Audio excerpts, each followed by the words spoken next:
All right, we got about a minute until we are going to get it underway, so just stay patient and we will get into it shortly.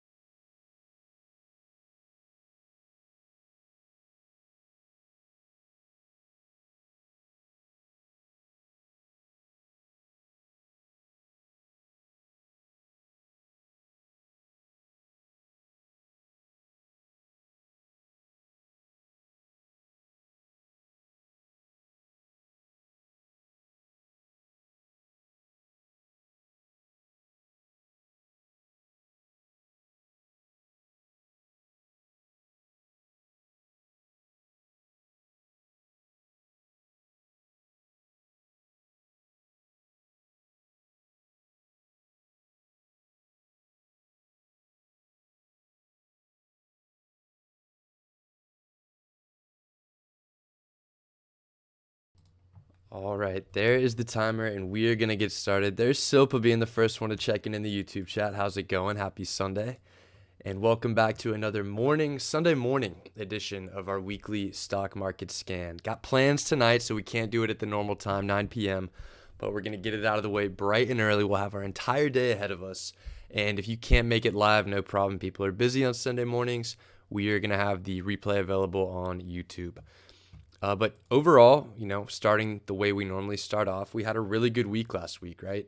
And, we're not knocking it out of the park with the 0.96% return, but objectively in a week, that's a really, really good number. And beyond that, the fact that we did it in the face of a 2.12% decline in the S&P 500 really speaks to the value of the strategy that we're running right now. As you can see, we had our little list of, positions that we carried into the week, but we also had a lot that we added during the week. And, those brought home about $1,000 worth of profit for us. So, again, we see a lot of value on a week-to-week basis from those trades that we're adding, as the week progresses. So we've done a really good job lately of identifying new opportunities in the market. Quick top to bottom here. UWMC had a really nice run in spite of the drop in the market. So we made a little bit of money off that. The 6.5 strike puts that we sold off of the spike in volatility that we saw last week, those netted us $600. So already right there, we're already above $1,000 of profit, which gives us a little bit of wiggle room.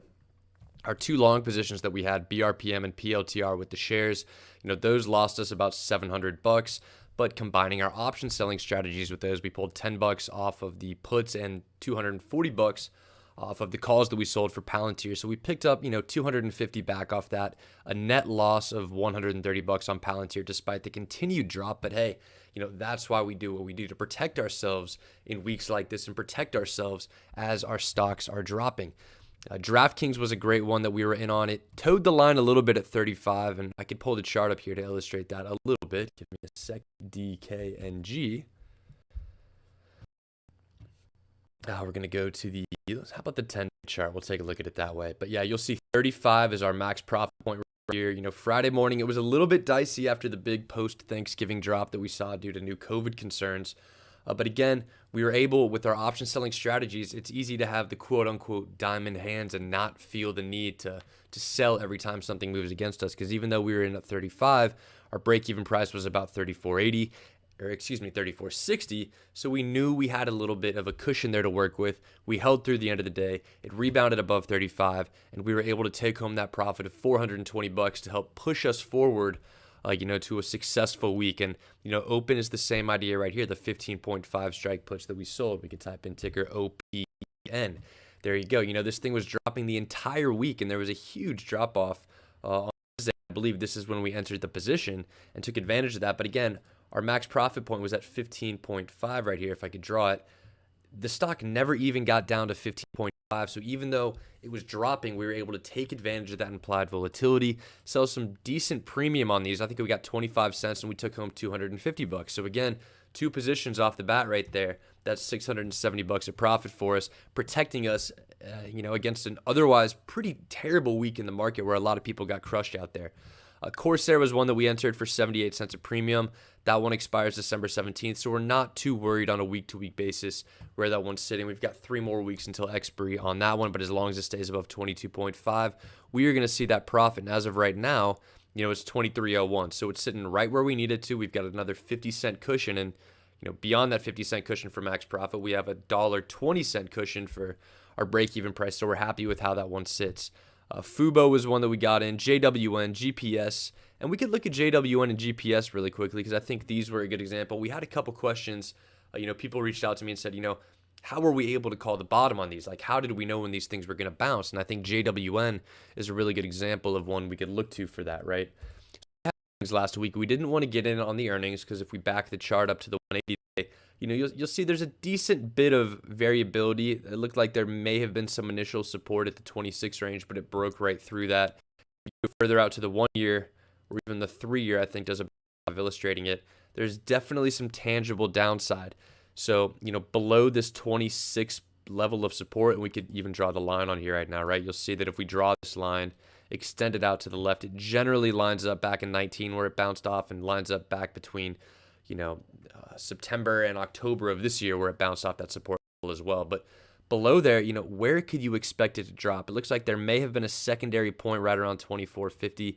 But to me, when you take a look at this, the bottom of this candle wick, the peaks right here that you see, and this is the area right before the big gap up that we saw in November of last year. This is the new level of support. And if we draw that line on there, it's at 21.49. So if we extend that back to the 20-day chart, you'll see that it kind of bounced off that level pretty nicely. That's why when you're trying to figure out where something's going to stop, and this is a great example of a trade where, we weren't in on earnings, but this huge red candle that they had after earnings, if we pull the implied volatility study up here really quickly, we'll see that there was some serious opportunity because implied volatility, typically it falls off the face of the earth after earnings. When you have this big of a move downwards, it still stays relatively elevated.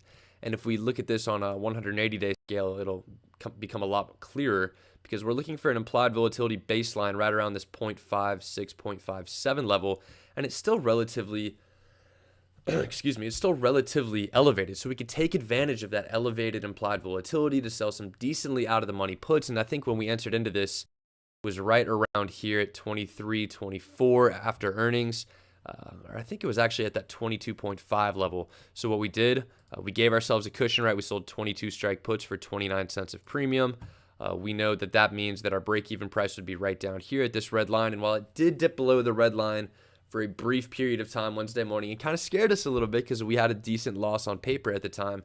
Important to remember that our strategies give us the ability to stay patient and wait. And if we go back out to that 3-year look, we'll see that it bounced off that lower level of support that we saw. It finished up the day above 22, and we were able to take home a profit of, $270 overnight on that one. GPS was a very similar setup, although it didn't really go too far below 17, so there wasn't a ton to worry about. But again, the idea of reacting throughout the week, keeping an eye on the market and looking for setups like the one that we just described, and you start chipping away, you're hitting these base hits, and all of a sudden, these add up to a really nice number, right? Like these that we have identified right here are $1,420 of profit on the week alone. So that was, some entries that we were very happy with. And when you see a negative 2.12% week in the market, there are going to be some decent entries out there. Zillow, another example, right? 50 strike put. If we pull up that Zillow chart, that 50 strike is very far below anywhere where it got last week. We have to on the y-axis just to get down to this 50 level. And the way that we set that trade up, we were going to make $240 just as long as it stayed above 50 last week. And that's exactly what happened. It never really got too close. So that's how we set that one up. And, these ideas that we're showing here on these charts with these cushions and these break-even prices, a lot of that carries into what we're doing next week. And we didn't end up with the longest list of trades last week. It's important to be cautious, right? We had some larger positions. The market was looking shaky. We don't want to use all that buying power. All that cash that we have on the sidelines, that's our flexibility and that's our advantage in the market, right? So when the stock market does drop 2.12% in a week, we're not scrambling because all of our positions, all of our money's all in and we're getting margin called. We're patiently looking for opportunities in the market because we've kept that cash on the sideline. We can use that cash to manage positions that are losing right now, or we could use that cash to enter into new positions. But, that's a quick high-level recap of the market. We didn't have too many positions, so it wasn't too much to talk about. CRSP, we'll talk about that in the context of next week because we rolled that one forward. But all in all, $1,668 of profit. 0.96% return on the week, which is, alone a 0.96% return is great because that annualizes to a really nice number. But combined with the fact that the market was down 2.12%, which is really, I think, the reddest week that we've seen in a long time. Very, very happy with the way last week turned out. We could flip over to the year-to-date summary. We're wrapping up November with $5,911 of profit. That's 3.48% return for us on the month, which, we've had better months, we've had worse months, but I think the important thing to keep in mind always is how we're doing compared to the S&P 500, because our goal is just to outperform the market with these strategies, and we believe that we can, and we've demonstrated that we can if you look at our historical performance. But again, that 3.48% return, objectively good return in a month, even better considering the fact that November was a red month overall for the S&P 500 as it lost 0.06%. So that takes us down here, right? We were worried we were going to have 2 losing weeks in a row. We haven't had that happen since May, but we turned it around. And even though last week, 2 weeks ago, I should say, the week of 11/14, that was quote unquote a horrible week for us, we were able to make all that up and then some this past week. So again, I really can't stress enough the value of this strategy, especially when the markets are turning against you, because all of our losses, they're kind of these temporary losses. If you're buying options, you're buying calls, you're buying puts, you have a limited time frame. It's kind of do or die in that time window. With us, all of our losses are on paper, quote unquote, for the time being. We manage our positions, we put our strategy into play, and we let things play out as they may. And that is what's gotten us to where we've gotten to so far. Our account is at an all-time high, despite the fact that the S&P 500 is a few percent below their all-time high right now. But we're up to a 104% return on the year, triple digits with about 4 weeks to go left in 2021. And we are going to look to finish that on a very strong note. And how are we going to do it? Let's take a look at what we have for the upcoming week in the market. And that was good. I feel like I normally do the recap in like 20 to 30 minutes, and we're already 30 minutes into the stream by the time we get going into next week. But I thought we made some good time right there with the little 5-minute countdown that we had at the beginning of the stream, combined with that 10 minutes we just had right there. We're 15 minutes into the stream, and we are already talking about next week. So there we go. We've already made some small improvements on the stream, hopefully. But taking this thing from top to bottom, here is what we have for the upcoming week. And again, I think the point that we always circle back to towards the end of these streams is the fact that, so much of what we do is on a day-to-day basis in the market, and that's the value of being in a group like what we have, so we can exchange ideas, alert trades when we make them. But all of these trades that I'm in right here, majority of them were rolled or opened on Friday afternoon, so presumably come Monday morning, they should still be good for entry. So any of these that you're seeing right here, I think are good to enter into on Monday morning. But again, I guess maybe with the exception of this one, because this is a longer term trade for us, and maybe with the exception of this one as well, because this is also a longer term trade. So little caveat to what I just said. I think BRPM and below are good entries, and I need to highlight this one to indicate that it expires this upcoming week. But yeah, top to bottom, UWMC, these 7.5 strike puts. If you look at UWMC, it's trading at 703 is where it closed on Friday. So, this thing expires in 3 weeks. If it finishes at 7 in 3 weeks, this is going to be worth, 50 cents, because 7.5 minus that 7 stock price leaves you with 50 cents right there. And we still have another $2,000 to collect on that over the next 3 weeks if UWMC just stays where it is. And if UWMC, who just announced that they're having this share buyback, gets all the way back up to 7.5, these are going to be worthless, and we'll make $4,500. So definitely still happy with where this place sits. We're going to sit back, hope it stays above that $7 level. But, point being, as with this trading at 0.9, as long as it finishes anywhere above 660, we're going to make money from here on out on this one. And that's a position we like to see ourselves in with the stock at $7 a share. Rocket Lab is going pretty smoothly, right? We have the 7.5 strike puts right there. If we pull up Rocket Lab, we'll see it trading at 1545. So we have we can go back to the 180-day chart here to talk about it. We have an enormous cushion down at 750 where our max profit point is right here. So, until it even starts getting down to this 12 or 13 area where we saw initial support back in mid-October, I don't think I really even want to touch this one, even though there's not a ton of premium left. If we just ride this thing out 7 weeks from now until January when it expires, we're going to pick up another $1,800. And the way this is looking, that almost, nothing's free in the market, but this is looking like a pretty sure bet. I will say, though, that if this does get down to 0.1, 10 cents of premium at some point in the next couple weeks, I'll probably look to close it out before Christmas for that. But as of right now, still a decent amount to collect. If it does get down to 0.1 in the next couple weeks, that alone is still $800. That's plenty from these 2 long-term plays to kind of carry the portfolio a little bit in case some of our short-term trades don't go as well. But let's talk a little bit more about some of those short-term trades, because those are the more exciting ones. Those are the ones that presumably are a little bit more profitable on a week-to-week basis, because options decay in value more quickly as you approach the expiry. But BRPM is one. We have a full-length video on our YouTube channel talking about that one, especially in a time when the market's a little bit unsteady. Having an investment in a position like this where there's a price floor of about $10 a share, if the market tanks, it's really not going to go too far below 10. So this is a good, maybe a little bit of a hedge to have in your portfolio in case the new COVID variant that was announced this past week does continue the downward pressure in the market. So I'm happy with this one. Palantir, this is one that we have been riding for a little bit of time. Premiums are still decent on this if you're not in yet and you're still looking to get in on a position. But let's talk a little bit about the progression of this trade, right? Because this isn't the first week that we've had this. This is one that we've rolled from week to week to week, and I could probably make this a little bit bigger so you guys could see it better. There we go. So off the bat, right, we sold these 24 strike puts. We did that when Palantir was trading at $24.80. And that was on November the 9th. Long story short, Palantir is now trading at 2103. And if we pull up that Palantir chart, we've ridden a pretty rough skid back down to these levels that we're at. But, what did we say at the top of the stream? How do we evaluate where we think a stock is going to bounce? We look to the left. We zoom out to the longer term chart, and we'll see that we had some bounces right here. Obviously, there's a little bit of a panic back in May, but it made that ground up in about 3 or 4 days. So this isn't a dip that I'm too concerned about.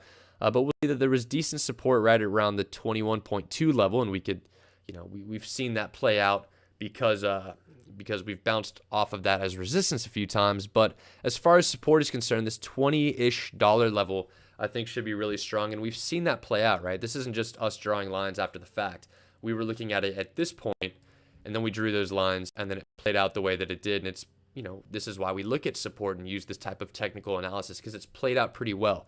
And I do think you see that implied volatility is rising up again. So the options are, there's some decent premium on those options. If we pull up our RSI study, which we like to look at so often.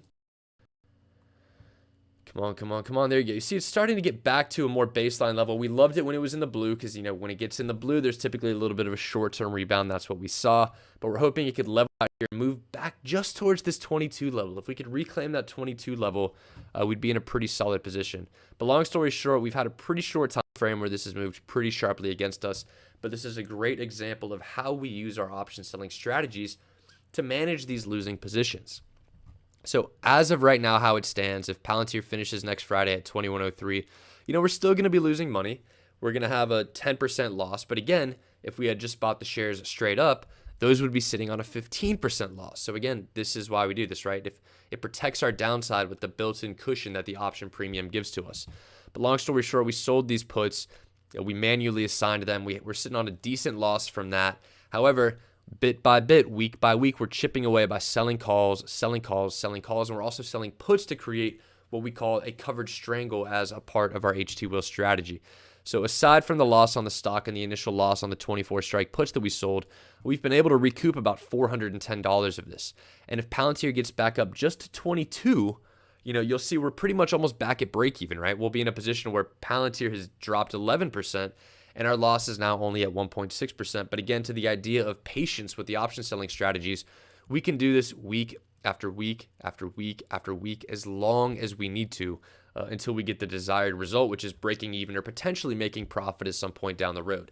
And our break-even price right now is $22.37, right? Because if Palantir went back up to $22.37, we're in a position where we're at zero. However, we sold 22 calls, so we're not going to be able to break even this week. But the fact, again, is that when you have a position that's moved this sharply against you, you just want to get near break even. And that's what we've accomplished with how we've set ourselves up for if Palantir gets back to 22 this week. Losing $370 on a trade where Palantir's dropped this much is a big win for us and a great example of the power of an option selling strategy. So that's where we're at this week. And you'll see on a week-to-week basis, right, we're lowering it by about 40 cents at a time, week after week after week. So presumably next week, we should be able to get that break-even price down below 22. But again, we're just going to stick with it, keep trusting in the strategy, trusting the process, and the numbers should work out for us in the end, right? We talked a little bit earlier in the stream about how the idea of losses when we see them are, these temporary losses, right? But that's those aren't gonna stick if we just stick with this, keep recouping bit by bit by bit, and make sure those losses truly are temporary. So moving further down the list, we had Palantir right here, but let me talk about CRISPR really quickly because this was another one that we rolled and we've kind of been sticking with for a couple weeks, right? So CRISPR, we started playing this one at 91, and it has since dropped to 78.79 as of closing on Friday. That's a 13.42% drop. However, we're still in the game right here. We're only sitting on a $306 loss as it stands currently. And our break-even price on this, as you can see, it started at 91. We sold 85 strike puts for $1.90, which put our initial break-even price at 83.10. And then from there, we were able to roll down and out for a credit. And at that point, that dropped our break-even price to 80.82, which was very effective. And then, it kept dropping, which is a little bit frustrating. If we pull this CRSP chart back up, we have almost a similar decrease, right? We haven't even had a tiny bit of relief over the past couple months on this one, but not here, right? RSI is still a little bit depressed. If we get a run just back up to 83, just back up to this level, we're going to be looking at a really decent amount of profit, right? We're going to be going from a position where we were losing $306 headed into the week, and if it gets back up to 83 and these puts we sold expire worthless, we've now made almost $1,000, a 4% return on this in about a month, despite the fact that the stock has dropped almost 10% on us. And the fact that we could get these returns, right, be making $1,000, even though the stock has dropped almost 10% on us, that is why we do what we do. So again, one that we're just going to stick with week to week. We got our break even from 83.1 to 88.2 to 79.81. And if we don't get it back up to 83 this week, no worries. We could just do the same thing again next week and continue to drive that break even price down. But those are the ones that we've kind of stuck with on a week-to-week basis, Palantir and CRISPR. Let's talk about ones that we're opening new for this upcoming week. That's going to be Draftkings, Open, and Delta Airlines. So let's talk about Draftkings first, and we sold the 33 strike puts. So off the bat, what do we know about that, right? 33 strike, if they're going for 38 cents of premium, that's a little bit above a 1% return on capital risk, and that's about the area that we like to target for a weekly return at max profit. And 33 strike is a really, really solid cushion right now if we could pull up that draft chart. So here we are, right? We see over the last 180 days, obviously things have not been great for DraftKings, right? We could remove some of these drawings as well to give you a little bit clearer of a picture. But this thing 180 days ago was 74.38 at the peak, right? Back around the back end of March. And since then, the price of it has been cut over, it's been cut in half, right? Over half, down to 33.8. So we often see like the flip side of this, right? Where a stock has run from 33 to 74 and everyone's like, okay, this thing is a monster. I want to get in on this. And I always say, hold off and wait for a good entry point. And if we zoom out on DraftKings to about a year, this has kind of been the story of it the entire time, right? It ran from 17 up to 74. People are like, okay, sports gambling, this is the future. It's only getting more and more legal. However, around this area, I would always caution people to wait for a drop off, right? You don't want to be getting in after these big green candles. You want to wait for a couple of the big red ones on the back end. And we have had several red ones on the back end of this recent slide that dates all the way back to the beginning of September. So we think this is a fantastic entry point. And you'll notice on the 3-year chart that we have right here, RSI as displayed on the chart, has really never been this low before. And we typically, sometimes if it goes above 70, we'll see it get into the red. If it goes below 30, we'll see it get into the blue. On a 3-year basis, we really don't often see things get into the red or the blue, right? And the last time it got into the red, there was a sharp drop off, and this is as close to the blue as it's ever been. So we definitely think some sort of rebound is imminent. But again, using our strategies, we want to give ourselves a little bit of a cushion. And let's get back to the discussion we were having about picking a strike price. How do we decide where DraftKings is going to stop, right? If we go to the 20-day chart, obviously there's no support in this area because it was trading at about $50 a share 20 days ago. Let's go to the 180-day chart. Again, there's no real material to look back on the last 180 days. Let's take it back to a year. Still, these are 1-year lows that we're seeing on DraftKings, so there still isn't any good area of support. We have to go back to that 3-year chart, and you'll see that there's probably some support right around this level, which is where these couple candles bottom out. And then below that, where the bottoms of these wicks are, I think this is another area of support that we perceive, right? So these lines are drawn at 35 and 30. So I think anywhere in this 30 to 35 range is where we could expect to be happy with a break-even price, right? And that's why, we see this top line at 35. If we go back to what we did last week, that is why we sold the 35 strike puts, and those worked out great, right? We bagged $420. We made $420 just from taking the 5 seconds to zoom out on the chart, pick where we think support is, and let that trade play out how it may. And if we go back to that 10-day chart, right, we'll see that this level of support that we drew at 35 held decently strong, right? You're never going to have it bounce exactly off the line or anything like that, but it got in the range and it bounced back up. So for this upcoming week, we feel even better about the 33 strike, right? We were happy with 35 before. That trade is over. How about 33, which is now even lower? We have a $3 cushion off the closing price, and a $3 cushion off a $36 stock is basically a 10% cushion on a week where Draftkings isn't even presenting earnings or has some sort of volatile event like that. So I'm really happy with where this new break-even price sits just for the next 5 days, right? We have to zoom out again on the axis just to get down to that level. So as long as DraftKings holds above 33, we're going to take home, let's see, $380 on that trade on top of the 420 we took last week, which is going to be $800 total of profit on DraftKings, just provided that it stays above this red line. And that is the value of identifying good opportunities like this with an option selling strategy. If you give me 1 second, I think I've pretty much been talking for 30 minutes straight. I'm going to take a sip of water. There you go. And we are back. So I'm really happy about the 33 level. And a couple stocks that play in sympathy to DraftKings as far as being in the gambling industry and typically having similar movement. Penn Gaming is another great one that has really solid premiums because you look at the option chain on a week-to-week basis, right? You'll see you can go decently far to the money, down to 48, and still get yourself a 1% return on risk. And again, we love the market maker move here, right? There's a 60-cent market maker move on $4.30 of implied of a move based on implied volatility. And this may be dealing with last Friday still, if DraftKings is similarly low. I guess they don't have it on there on this one. But that's interesting that they have such a small number up here. But the issue with Penn, right, for DraftKings, if we wanted to figure out where the skid was going to stop, and Penn Gaming has been on a very similar skid, we have to look back to the left. We have to go back to the 1 year. And again, 1 year ago, this thing was trading at 70, so we got to go back to the 3-year chart. And this is where we start to see some levels of support, right? You'll see the first one that we drew is at about 53. It got down below that, getting below 50 at one point last week, so I'm not too confident in this being a really strong level of support. So below that, where's our next level of support? It's where it peaks back in 2020, peaks again in June of 2020, and then there's a big green candle breaking up through this level. So the next identified level of support for us on Penn National Gaming is going to be at 40. So there's a pretty big difference between 52 and 40 right now, as opposed to DraftKings, where we're trading at 36, and we've identified 35 and 30 as areas of support. So that's why we went with DraftKings instead of Penn. But again, similarly nice premiums on those. The next one is going to be Open, ticker OPEN, which provided us, again, was one that we took that idea from last week, carried it forward because there was some decent premium, right? We took home about $250 on that one.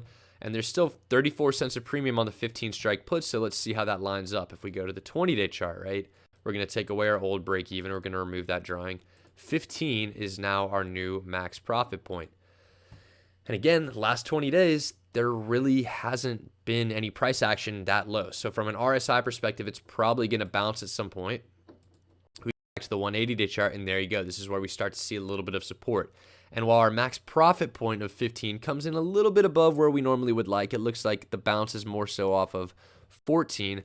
The fact that we're getting, 34 cents of premium means that our break-even price is going to be $14.66, which is even lower, and we could plot right there.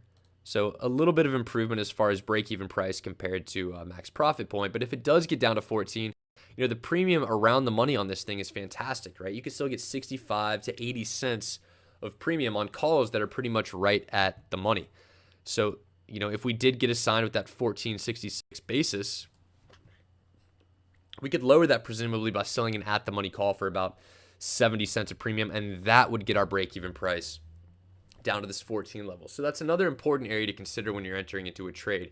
Just because you can't get down to here right off the bat, if 5 days from now this moves against us and we're able to get more premium, it's okay if in step 2, when we're taking assignment and selling those covered calls, that we get down to that point that we're comfortable with. The grand idea with all this is to never sell puts at a price you wouldn't want to be assigned at. And if we have a plan to get assigned and have a basis at this 14 level, which is an area that we're comfortable with, that's a play that we are happy to make. So that's the way that one's set up. And with these 15 strike puts, right, this is a 2% return on risk. That's double the normal return that we look for on a week-to-week basis. That's a very, very solid number. And beyond that, you get a little bit of help in the margin department, right? Normally, if you wanted to sell 10 of these, it would take $15,000 of collateral. It only takes a third of that from a buying power perspective. So that's 3 times this for a return on capital. So that's a 6% return on capital in 1 week, which is a monster number. And again, if we're taking a look at that market maker move up here, we're only seeing 65 cents for the upcoming week, which means that the downside is roughly, 1570-ish, 1580-ish, right in that range, where 15 is well clear of. So we're happy with the way that one sets up as well. And then the final trade that we entered into at the back end of last week to take advantage of some of the volatility is Delta Airlines. And this is one of those travel stocks, right, that's going to be a little bit more beat down due to what has happened with, the market-specific news being about a COVID variant, and that most directly impacts the travel industry. But, you get these big spikes in implied volatility on the 180-day. We're getting down into the blue again, right? This is so oversold. And, even if it does continue to go down, which it definitely could, don't get me wrong, the way that the market works, there are typically spikes back up. It's never going to be a straight line to the bottom. Even if we go to the 180-day chart here and see this continued downtrend, even during the downtrend, there's still little green spikes, and that is where we make our money, and make our money off those spikes getting back to our break even in case it moves against us. And I realize now I've been neglecting the chat. Jules, if you're still on, good morning. Rakesh, we could definitely take a look at BKKT right after this one. And then Cash Money, happy Sunday. Thanks for tuning in with us. But we are almost to the back end of the trades that we have for the upcoming week. Closing the loop on this, we're talking about Delta Airlines. We sold 32 strike puts. And again, everything we've talked about so far, Palantir, CRISPR, Draftkings, Open Door, Delta Airlines, these all expire this upcoming Friday, December the 3rd. So there's a very short time frame for these things to make a move big enough to turn against us, right? And remembering that we sold 32 strike puts here. So even if you zoom this thing all the way out, and the quote-unquote huge drop from the initial COVID news only took it down here, you would need another similar, maybe 2 drops to get down below this 32 price level. And if we zoom back out to the 180-day chart, again, we've got to go all the way back out here, extend this to the left, and we've still got to keep going and extend it to the left. We still are not at a place that it's traded at in the past calendar year. So I'm really happy with this as an entry point. This runs into where you get a little bit of chop back in the back end of 2020. Really isn't a discernible point of support except for around this 30 level. So if it gets below 30, it happens. But I imagine if it gets below 30 in the next 5 days, the amount of volatility resulting from that will put some pretty nice premium into the calls for us to sell. And again, remembering that another important part of our HT wheel strategy is position sizing, right? We're not all in on this play right now. We can afford to double down on this if need be. And that is going to be the most effective thing in managing our cost basis. But there you have it, right? And we could do the exercise really quickly about how we look headed into a week. Obviously, every single week we have a lot of new trades that we add on a day-to-day basis, and we typically derive, a decent amount of profit from those trades that we're adding, right? For example, the week of Halloween, the week of October 31st, those new trades made us $2,500 in addition to what we had laid out at the beginning of the week. So I think a great way to kind of conceptualize how we've set ourselves up just headed into Monday is kind of playing with these numbers to see where things would shake out, right? UWMC is trading at 7. This thing expires in 3 weeks. We could maybe expect to lose about another 10 cents of premium there. We could expect a little bit of premium to be shaved off Rocket Lab. Not going to make any assumptions for the stock prices that we have right here on the long stock positions that we hold, because at the end of the day, I think the most likely place for a stock to be 5 days from now is where it currently is, right? You can make the argument it could go up $2, but you could also make the argument that it could go down $2. So I think the best middle ground for objectively, evaluating these positions is where the stock is today. And if that were the case on these puts, they would drop to 93. These calls are going to expire worthless as a result. Draftkings would expire worthless. Open would expire worthless. Corsair would probably lose a little bit of premium, But again, in Delta Airlines, and then CRISPR would lose a little bit of premium as well. And just from these trades that we have laid out right here, just assuming the stocks stay flat, that's $2,800 of profit off the bat. And that's what I can quote unquote consider to be our baseline level of profit as we head into the week. That's a 1.62% return. We're happy with anything above 1%. We've averaged 1.66% so far this year, but this is a great place objectively, I think, for us to be as we head into the week. And if we want to get crazy right here, we'll say, okay, what if Palantir reclaims 22? That means these would expire worthless as well. What if CRISPR reclaims 83 and then those expire worthless as well? And obviously this is very optimistic, a very optimistic way to look at it, but this is kind of our upside case, right? If all of those happen, Palantir gets to 22, CRISPR gets back to 33, and we see a rise in the market, we're taking home $5,900 of profit. So while it's great that, we have this baseline level of $2,800 that we could take home just if things stay flat, it's also really nice to give ourselves this upside case of maybe taking home $6,000 if things really go our way. And that would be a great start to the month of December. Sleepy Condor, welcome to the chat and happy first Sunday of Advent. There you go. I hope having a stream at this hour is not sacrilegious.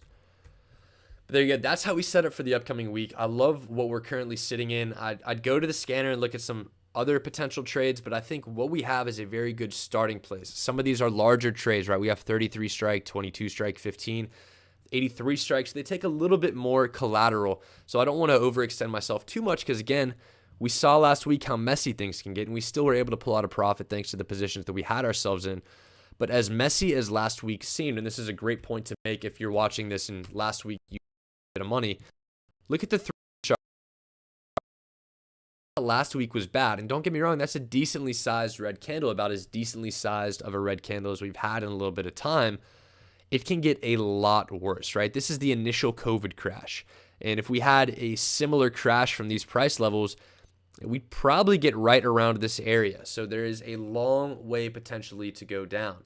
And that's not to say, pull your money out of the market, head for the hills. We do want to have some positions going on a week-to-week basis. But one, in times like this, the best way that we can protect ourselves is by making sure, one, that we have big cushions, and two, that we still have a decent amount of buying power sitting on the sidelines. And I still need to update this table to reflect my buying power situation. But I've got, I think, about half my account free from a buying power perspective. So there's definitely still a lot of flexibility on that end of things. But that takes us, we've made it past the recap. We've talked about what we have for the upcoming week. Back to the chat from Rakesh's question about BKKT. Let's take a look and see how that one's going. I know it's a former SPAC. It's Bitcoin mining related. It's all the way back down to 1561, which, unfortunately is a move that we tried to play a while ago. I think we wanted it below 17.5 by November 19th, and there you go. That wouldn't have happened, so hindsight doesn't kill me too badly there. But, this is one that people love to talk about because it's one of these trades where if you go to the 180-day chart and you're looking at a chart that looks like this, you're going to say, maybe one that looks like this, you're going to say, okay, this is crazy. Like, how far up can this thing really run? But again, these are moves that we like to stay away from because you'll see that these moves, even though there are some spikes afterwards, they inevitably fizzle out and lead to people just getting caught up with stock prices and bases way, way, way too high. So anytime we see big moves like this on the front end, it's fun. They put premium into the options. It makes it really appetizing, but it's so important as part of being a disciplined trader to stay away from these setups because the back end really is inevitable, right? MOXC is another good example of something like that. Big, big, big run up, but the back end is always inevitable. This thing went from 231 and is now back at 465. King Poon in the chat, welcome. How's it going? Thanks for checking in with us. But again, that's a setup we really want to avoid. But with BKKT, this is playing out. And the question we've been asking ourselves on the stream for when stocks are pulling back like this is, where is it going to stop? And you could maybe point right here to where there was a brief peak back in April of this year. That's the fourth month of the year, right? April, I know the calendar. But still, that's pre-SPAC merger. This thing was planted down below 10 before there was some huge squeeze upwards. I still wouldn't trust it at this level. If you're looking for an entry on BKKT, I think somewhere back around 10 is much better than 15 because it's one of those things where, if it shoots back up and you're like, HT, I could have gotten in and I could have made money on this. That sucks in hindsight to look back at, but we're always so much better at missing out on a good trade than getting stuck in a bad trade. And I think entering at 15 here and having it inevitably fall back down to 7 or 8 is an example of a bad trade. But I mean, we can look at that premium around the 10 level, and there's still decent premium around 13, but that's still not quite the 10 strike that I want to see. If you wanted to go out to December, you could get 2.83% for December 17th expiry at 10 if you really believe in the stock, and I think that would be the move if you want to make a bullish trade on that. And to that point, right, there are some stocks, BKKT has weekly options, but there's some stocks that only offer monthly options, and that monthly option expiry is December 17th, 2021, aka about 3 weeks away from today. And we like to avoid these sometimes because they don't decay as rapidly as weeklies. If a stock has weeklies, we would much rather be in those as opposed to the monthly options because of that rapid decay. But, I will typically say that 2 to 3 week window until expiry on these monthly options is a really nice time to enter into those. Corsair is an example that I don't think we talked about, but I have it for the upcoming week. But again, they only have monthly options, right? The options expire every month. But we're 3 weeks away. I think this is a decent time to enter. And we could get into 3.88% return on risk, which is, 3 weeks till expiry. That's a little bit over 1% return per week.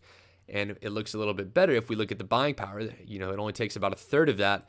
So we're really getting around a 10% return on capital over a 3-week period. So that's what was so appetizing to me for this trade on Corsair. And again, $23. They've got an MMM of about 130, which would put it at 2170.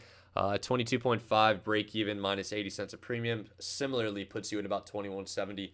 So those numbers kind of line up as well. We have a question again. Is there a pipe unlock coming for BKKT?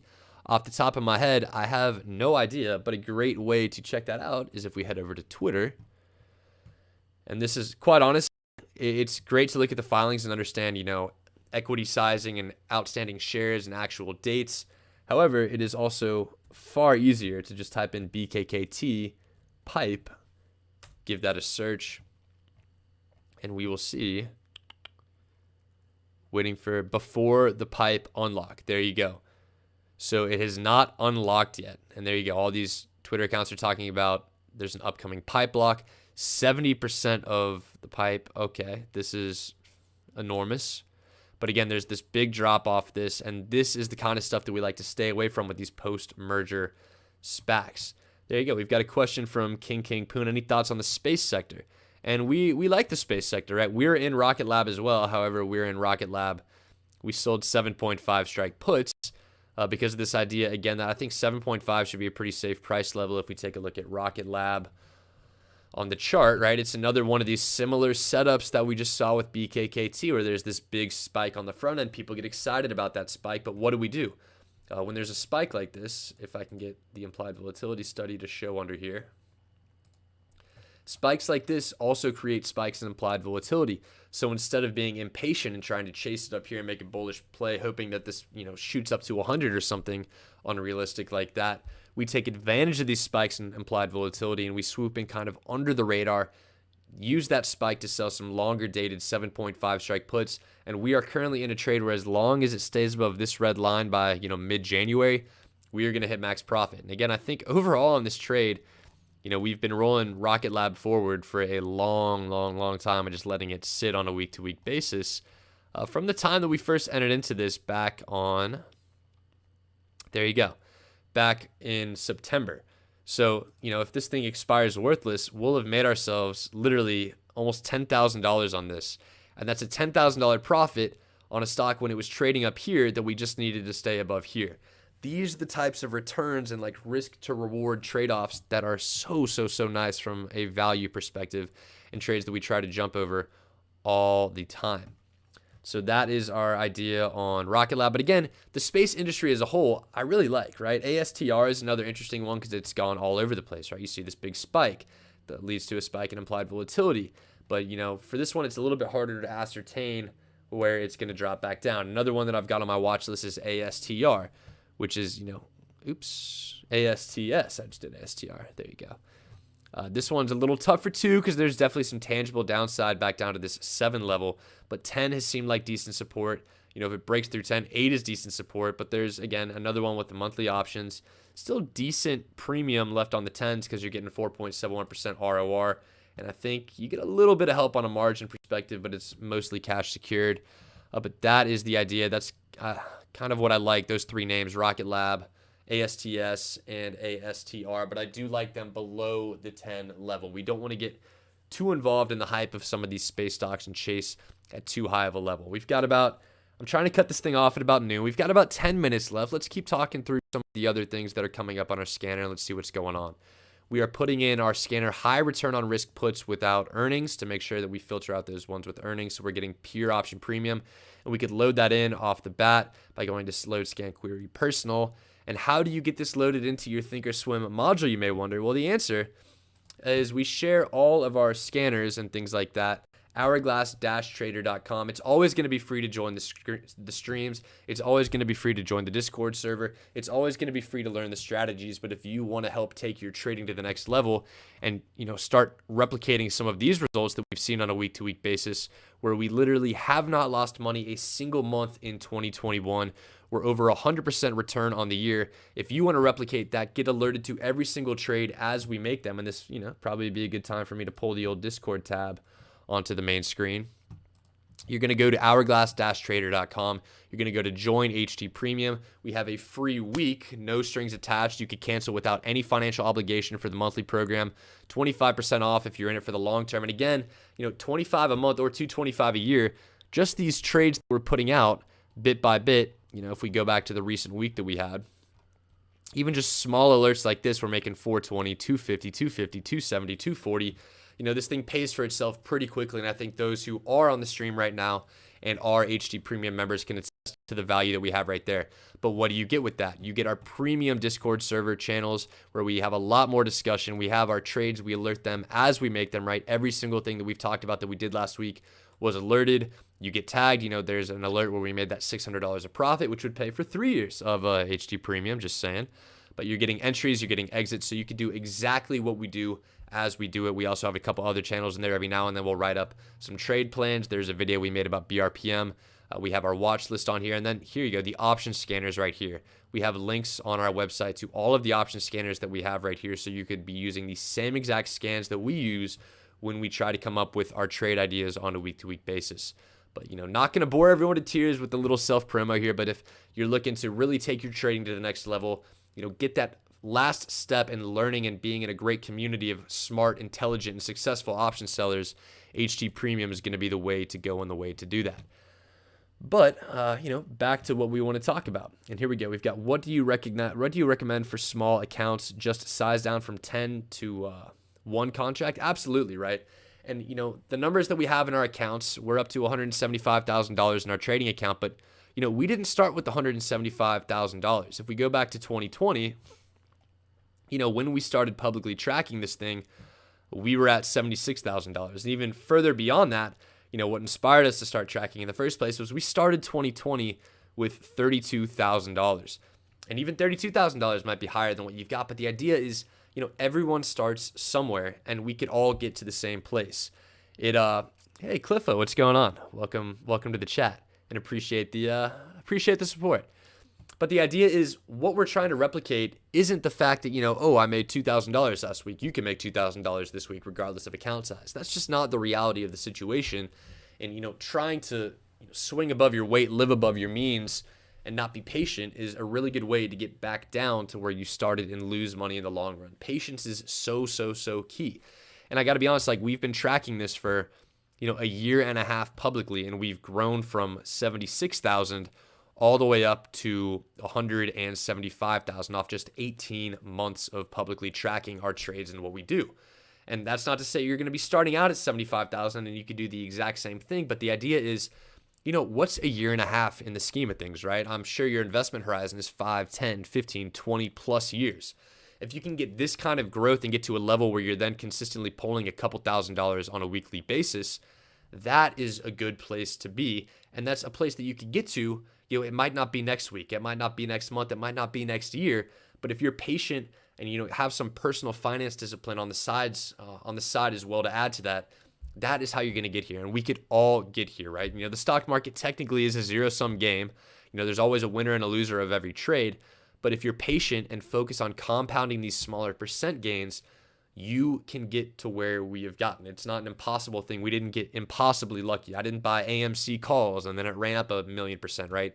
We've stuck to the plan that we have outlined. We've improved our plan and we have stuck with it. Haven't lost money a single month on the year. And we've just, more than anything else, have been patient. And that's kind of the best advice I can give. If you have a smaller account, obviously you don't want to be selling 10 of these because that takes a decent amount of collateral. But there's nothing wrong with selling, right, just one of these. And if we change this number to -1, even that's just $24 of profit on a weekly basis. Even if it's starting with, okay, I want to open trades that pay for my lunch this week. Okay, I want to open trades that pay for my groceries this week. Or I want to open trades that cover my rent on the month. You don't want to always be starting with, okay, I'm going to start trading and tomorrow I'm going to have enough money on a week-to-week basis to quit my job. Because that's just not, if you've got $500,000, you might be close. Like that could be realistic. But if you have $10,000, $5,000 in your account, start with these smaller goals and build them up. Whether it's buying groceries, paying your phone bill, paying rent, making your car payment just off this option selling profit. That is what we like to start for. Always have some sort of goal in mind. And then as the numbers get bigger and bigger, start increasing that goal. So that is the advice I would have to a smaller account. Off that little tangent, we've got about 4 minutes until noon. Let's take a look at the we have. Here we go. I think I should make this a little bit bigger. Anyways, sorted by ROR, we've got a lot of the usual suspects up here, right? You'll see VIX, that is a volatility instrument, UVXY as well. Do not play volatility instruments. They're going to decay in the long run, and a lot of them are a little bit complex, so stay away from that. DWAC, another one of those setups that we talked about where, there's this big jump on the front end. People are playing it. It's going to be volatile, but there's this inevitable decline on the back end of it, and don't get burned by that. So stay away from something like that. We aren't going to want a 40-something basis. PROG is I believe that's a biotech company. We want to stay away from that area. A lot of these are familiar names that you'll see on a week-to-week basis because they are consistently risky. But moving down, let's see if we see anything good. And keeping in mind, we're still in this like 5 and 6% range on the scanner, right? We typically, anything above 1% is good with us. So all of these options that we have right here as we scan through are all potential trade ideas for us.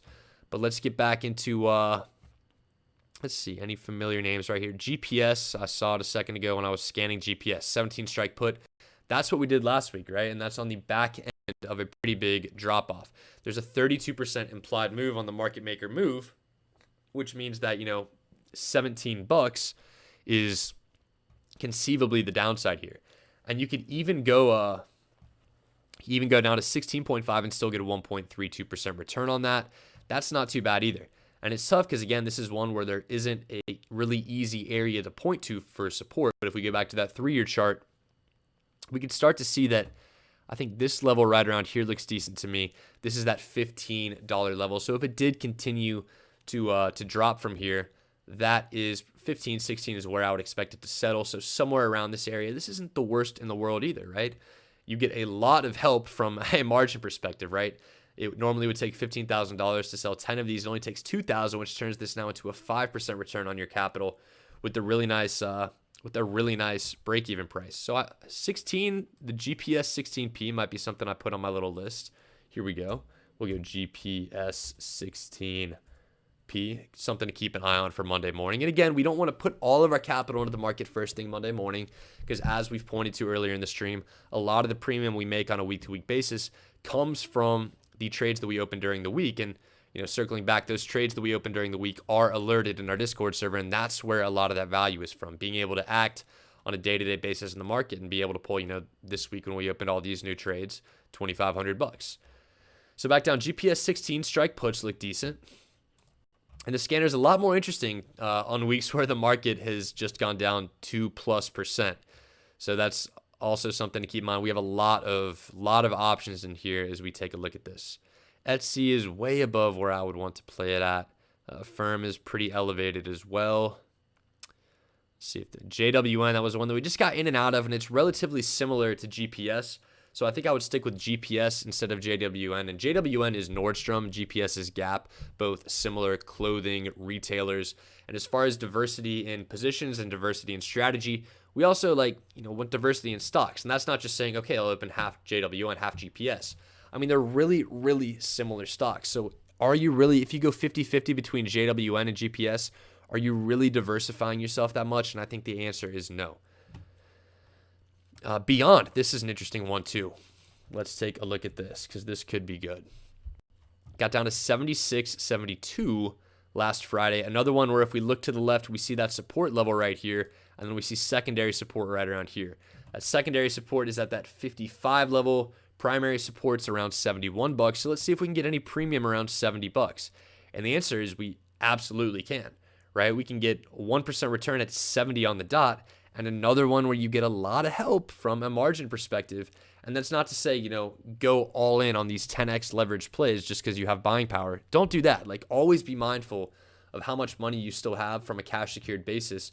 But know that you could give yourself almost a 7% or $7 cushion, which is a 10% cushion on a week-to-week basis on this one, and still be pulling a respectable return. And that's really what we're going for with this. And even more interestingly, it's not a huge number, 0.33, but if you take into account the fact that this is, 10x margin help right there, that is really, really solid as well, right? So a 10x times a 0.33% ROR, that's a 3.3% return on a week-to-week basis, right? That's awesome. So, and that's a huge cushion, right? That's a $16 cushion. Beyond isn't reporting earnings for a while. There isn't some huge catastrophic event that's going to happen. And a $60 price level is down here, where if you look at that on a 180-day perspective, that's down here.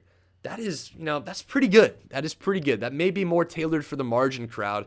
And if you're selling fully cash secured, 70 might be a little better, but this is not bad at all. And it's these further out of the money options that decay a little bit more quickly than the ones that are closer to the money. So that might be something that's worth looking into. So Beyond, BYND, either 70 or 60 strike puts. And that's not, okay, this might look a little weird because that's the notation I use for a spread, the 70/60, but I'll put a comma right there in a space.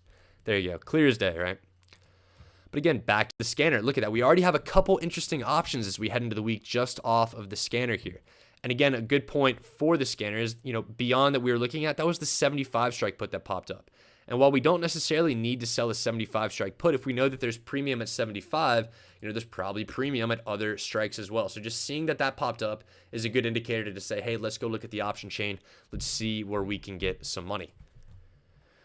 Scrolling further down here, right, we're right in that wheelhouse of that 1% to 2% return range. And this is where if you see some more consistent names, this is a good place. Blackberry, very interesting one as well, right?